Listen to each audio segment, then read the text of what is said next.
तो हेलो दोस्तों, आइए स्वागत है आपका हमारे इस चैनल पर। और फिर से आज बात करते हैं राजनीति पर। दोस्तों, जैसे कि आपको भली भांति पता है कि अभी आपने देखा कि किस तरह से 3 राज्यों में जो पहले के मुख्यमंत्री थे उन मुख्यमंत्रियों को बदल करके वहाँ पर नया मुख्यमंत्री आजमाया गया। तो बहुत सारे लोग, चाहे विपक्ष हो चाहे बहुत सारे ऐसे, खैर यूँ तो जब नए मुख्यमंत्री की घोषणा हुई, जब उन्हें अमित शाह के द्वारा, नरेंद्र मोदी के द्वारा, राजनाथ सिंह के द्वारा जब नए मुख्यमंत्री को चुना गया तो किसी के जुबान से एक शब्द भी नहीं बोला गया और कोई भी यह नहीं सोचा कि हम किस आधार पर नरेंद्र मोदी के और मोदी के जो ये टीम है उनकी किस आधार पर हम आलोचना करें। किसी को ऐसे आलोचना करने के लिए कोई शब्द मिल नहीं रहा था। लेकिन सबसे दिलचस्प बात है कि थोड़ा सा कुछ समय बीत जाने के बाद में लोगों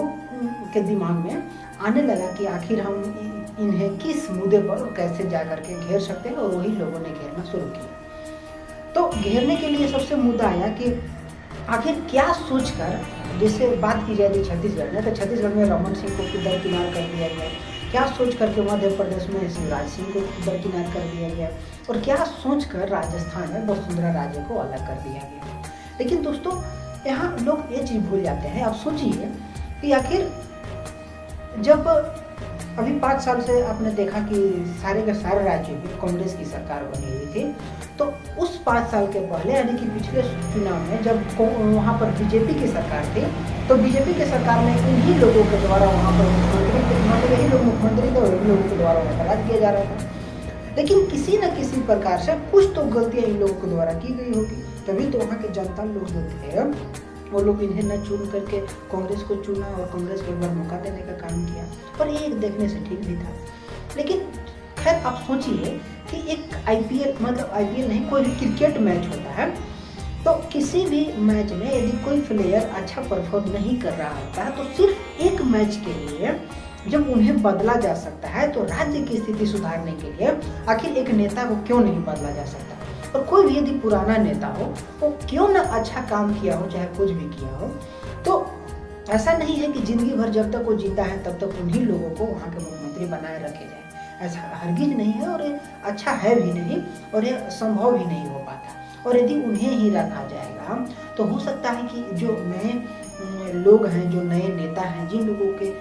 उत्साह, मतलब अलग उत्साह है, जिन लोगों के मन में कुछ नया करने के लिए जुनून है, तो वो जुनून खत्म हो जाता है और देश में, राज्य में वैसा कोई मतलब अच्छा डेवलप का कार्य नहीं हो पाता है यदि पुराने मुख्यमंत्री ही रहे तो। लेकिन जब यदि वहाँ पर कोई नया व्यक्ति आकर के उसे राज की कमान सौंपी जाती है, तो हो सकता है कि उसके मन में कुछ अलग विचार होंगे, कुछ अलग करने के लिए जुनून होगा, और हो सकता है कि उनके द्वारा किए गए कार्य से देश का, राज्य का कुछ अलग ही विकास हो सके। और यही चाहते हैं नरेंद्र मोदी कि किसी भी हाल में हो, कैसा भी हो,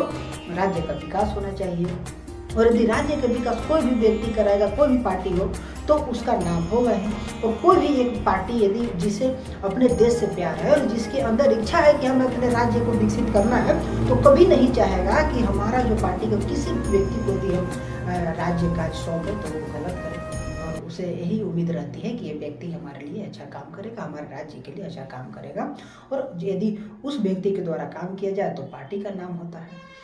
लेकिन खैर यहाँ बात आ रही है कि रमन सिंह को दरकिनार किया गया है,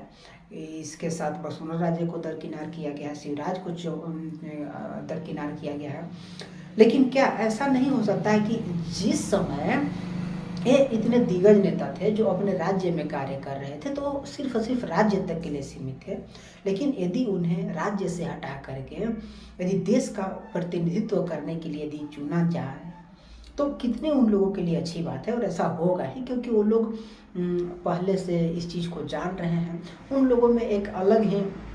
क्वालिटी है, उन लोगों के जो मतलब काम करने की जो दिमाग है, जिस प्रकार से उन्होंने उतने दिनों तक राज्य किया, उनमें एक्सपीरियंस है कि किस प्रकार से हमें राज्य की सेवा करनी है और किस प्रकार से डेवलपमेंट का कार्य करना है। तो हो सकता है कि उनके द्वारा देश का प्रतिनिधित्व यानी कि मोदी टीम में उन्हें शामिल किया जा सकता है, और ऐसा होगा। आपने देखा कि किस तरह से नितिन गडकरी तथा कुछ नेताओं को एक टीम बनी थी, उसमें नहीं रखा गया था। लेकिन सभी नेताओं को अलग अलग जगह दी जा सकती है और सभी को अलग अलग जगहों पर उन्हें रखा जा सकता है, ताकि जिनका जहाँ पर ज़्यादा रुचि है और अगला को लग रहा है कि इस व्यक्ति को यहाँ रखने से हो सकता है कि अच्छा काम हो, तो वहाँ पर रखा जाता है। लेकिन लोग इस चीज़ को अफवाह में उड़ा देते हैं और गलत ठहराने लग जाते हैं कि ऐसा है तो वैसा है। तो मान के चला जाए कि आप यदि वसुंधरा राजे के फैन हैं, मान के चलेगा आप शिवराज के फैन हैं, मान के चले हो सकता है कि आप रमन सिंह के फैन हैं, तो और यदि उन्हें अपने अपने राज्य मुख्यमंत्री नहीं बनाया गया और यदि आप बीजेपी को पसंद करते हैं और आप चाहते हैं कि हमारा कमान बीजेपी ही संभाले, तो जिसे भी नया मुख्यमंत्री बनाया गया है ना, उन लोगों को सोच समझ करके बनाया गया है और हो सकता है कि उनसे अलग तरीके से काम किया जाए और जो पहले के प्रतिनिधित्व था उनसे अच्छा काम किया जाए। लेकिन ऐसा भी नहीं है कि इन्हें दरकिनार कर दिया गया। जो पुराने जो एक्सपीरियंस नेता हैं उन लोगों के मोदी टीम में शामिल किया जाएगा और देश में किस प्रकार से राज्य करनी है और देश में किस प्रकार से डेवलपमेंट का कार्य करना है, किस प्रकार से वहाँ गरीब जनता को और किस प्रकार से हर लोगों तक जो सरकारी सुविधा वो पहुंचानी है ना, तो इस चीज़ को देखने के लिए हो सकता है कि ऐसे इतने बड़े बड़े नेताओं को देश के प्रतिनिधित्व में काम लिया जाएगा। और आपने सुना होगा कि झारखंड के जो पहले मुख्यमंत्री थे रघुवर दास, उन्हें अब राज्यपाल बना दिया गया। तो उन्हें राज्यपाल इसलिए बनाया गया क्योंकि देखा गया कि किस प्रकार से उन्हें काम करने की अलग छवि, किस प्रकार से उनके द्वारा अलग अलग चीज़ों को अच्छा से किया जाता है। तो इसीलिए वो किसी राज्य का विकास करने के लिए, किसी राज्य का हित करने के लिए उन्हें अगला राज्यपाल बनाएंगे। तो यही हो सकता है कि जिन लोगों को जो पहले से नेता थे अब क्या चाहते हैं कि जो वर्षों से हमारे राज्य के मुख्यमंत्री बनते हैं, अब किसी भी जगह का हालत तो जम्मू कश्मीर जैसा नहीं हो जाता कि वहाँ पर सिर्फ अब्दुल्ला परिवार के लोग ही राज करें। तो अलग से भी किसी अच्छे व्यक्ति को किसी अच्छे और समाज सेवक जो नेता रहते हैं उन लोगों को भी मुख्यमंत्री बना दिया जाए, तो इससे अच्छी बात और क्या हो सकती है। और यही किया गया है इन 3 राज्यों में, जो कि हो सकता है कि देश के भविष्य के लिए, राज्य के भविष्य के लिए बहुत ही अच्छा उपयोगी साबित हो। तो ठीक है दोस्तों, चलते हैं आज के लिए इतना ही। और यदि आपको हमारी बात पसंद आई हो तो थोड़ा वीडियो को लाइक कर दे और इधर उधर शेयर कर दे और चैनल को तो सब्सक्राइब कर ही। चलते हैं, जय हिंद।